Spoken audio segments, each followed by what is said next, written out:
இயக்குனர் அதீன ஆதிரி. காத்து மழைலாம் சொல்லக்கூடாது, அழகா சொல்லணும். அதீன வந்து பாப்பா அப்படின்னு சாரி குழந்தை அப்படின்னு கலை சொன்னாரு. எங்க அந்த குழந்தை?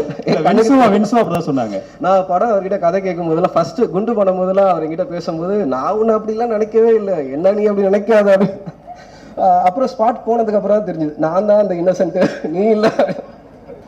அதீன் வந்து எக்ஸ்ட்ரீமான ஒரு பிரைனியான ஒரு ஆக்சுவலாக ஒரு ப்ரொஃபஸராக நான் பார்ப்பேன். அவர் பேசும்போதும் ஃபிலிமை தாண்டி அவர்கிட்ட பேசும்போது அவ்வளோ விஷயங்கள் இருக்கு, நிறைய லேர்ன் பண்ணிக்கலாம்.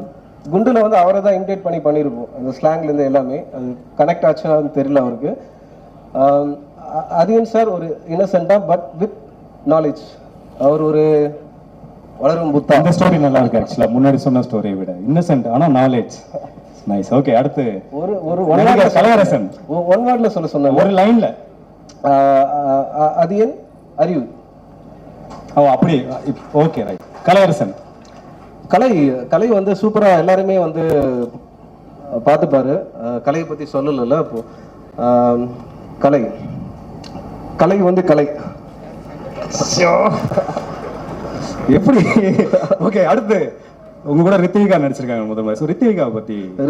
ரித்விகா ரொம்ப இன்டென்ஸான ஒரு பெர்ஃபார்மர். அவங்க பரதேசியில அவங்களோட அட்டகத்தி முடிஞ்ச அந்த டைம் வெயிட் பண்ணிட்டு இருக்க டைம்ல பரதேசி பார்த்தேன்னு நினைக்கிறேன் நான். படம் ரிலீஸ் ஆச்சா. Rithvika performer super. இறுதியாக இயக்குனர் பா ரஞ்சித் பத்தி. அண்ணன் ஒரு லைன் கேட்டா ஒரு வேர்டு. தேங்க்யூ தினேஷ்.